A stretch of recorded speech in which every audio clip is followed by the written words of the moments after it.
जय हिंद, जय भारत. मित्रांनो, आजच्या काळात देखील अशा काही मुली आहेत की त्या ह्या लोकांच्या त्रासाला कंटाळून भीतीपोटी शांत असतात. म्हणजे त्या घरातसुद्धा सांगत नाही ह्या गोष्टी की मला बाहेर त्रास होतो आहे, हा मुलगा मला त्रास देतो आहे, की शाळेत मला शिक्षक त्रास देतात.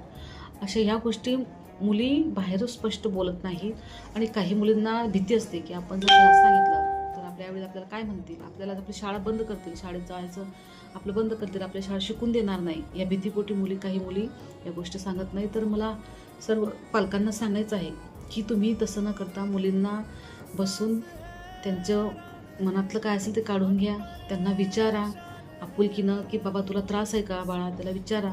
तिच्या मनात काही भीती असेल ती भीती दूर करायचा प्रयत्न करा. तसं काही होत नसेल तुमच्याकडनं, तुमच्याजवळ जर बोलत नसेल तुमची मुलगी, तर तुम्ही पोलीस स्टेशनला या. आमचे कर्मचारी असतात, आमचे महिला अंमलदार असतात, ते प्रेमाने त्यांना विचारून घेतात.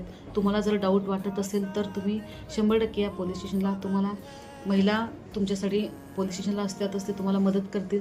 पण मुलींचं याच्यातून नुकसान होऊन देऊ नका, एवढीच विनंती आहे पालकांना. जय हिंद, जय महाराष्ट्र.